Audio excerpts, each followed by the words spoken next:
Magandang araw Pilipinas, ako po Sen Yui ng What's News. Dating Pangulong Duterte babalik sa politika kapag na-impeach si Sara.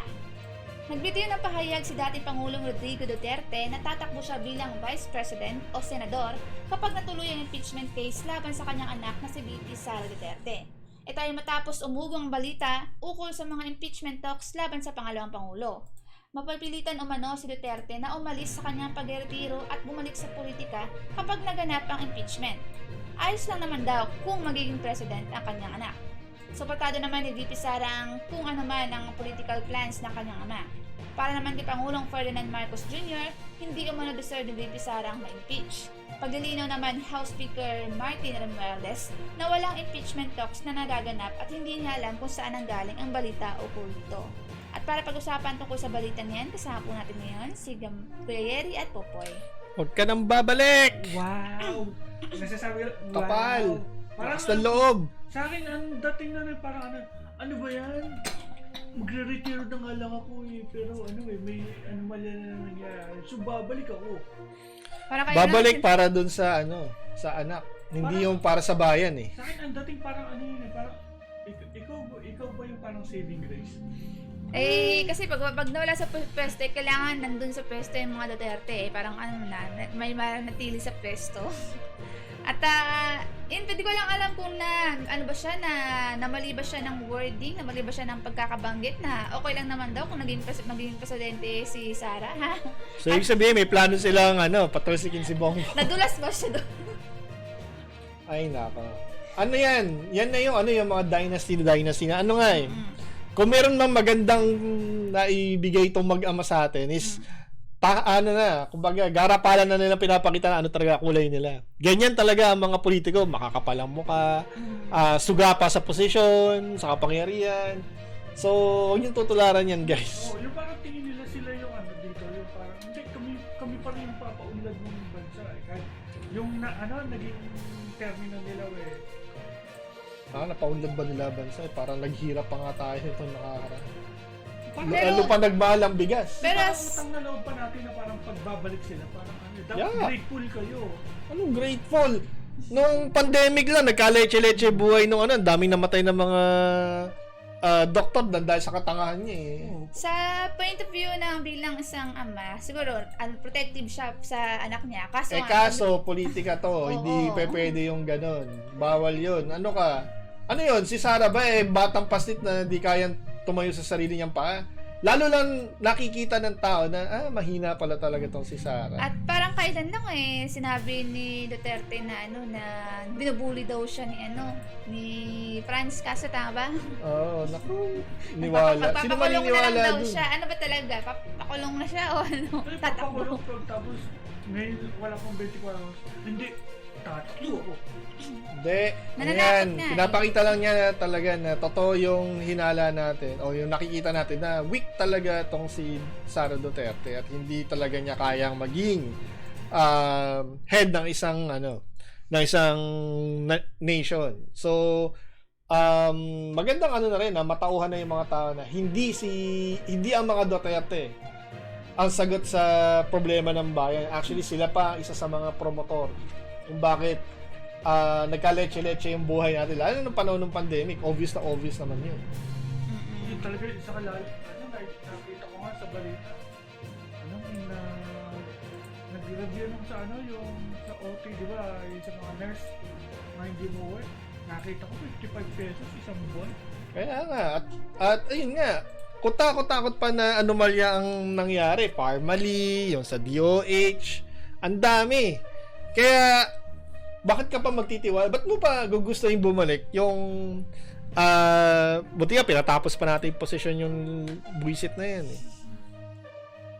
Diba? So tapos na yung magic. Wala nang magic si Duts. At ang nakikita na natin yung weakness ni Sara. Hindi siya pang national position. At sabi naman ni Marcos di daw deserve ni Sara ma-impeach. Siyempre, sinasabi lang niya yun, pero for sure. Pero ano kaya sa kanila, kung nakarating sa kanila ng balita na sinabi ni kung maging presidente daw, okay lang. Sino?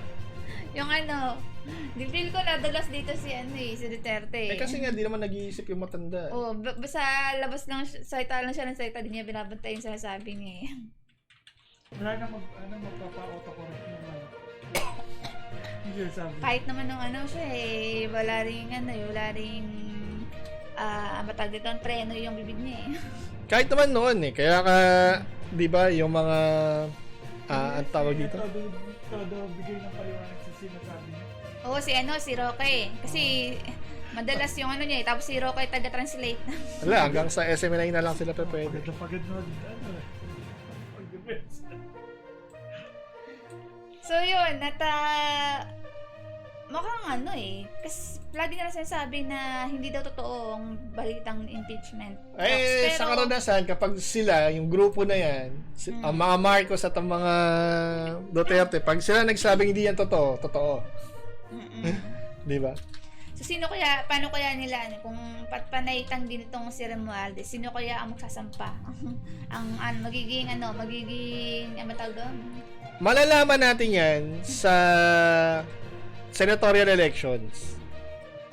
Sa Yes, kasi yun nga, mag-aano ng mga kaalyado yan makakabalik pa ba sila Bato, sila Bongo doon sa posisyon ng kasi kapag di na sila nakabalik, ibig sabihin talagang pinupush out na si Sara at baka noon magkaroon ng impeachment para sa akin kaso sa mga nanalo kasi sila, hindi ko alam kung baka may boto na naman sila ng mga tao. Sa tingin ko naman, marami nang medyo natauhan na kasi nga, hindi naman natupad yung mga pangako. Diba? So, tsaka hindi nila kayang depensahan kasi kahit yung mga ordinaryong tao, ayaw dun sa confidential fund. Nadala. Hindi pa pala yung mga nakita nila yung mga decision na damay sila sa iyo. Yeah. So, abangan natin niya pang update patungkol dyan. At kung magtutuloy ba yung yan. Halos araw-araw itukol sa impeachment yung balita dahil maugong talaga.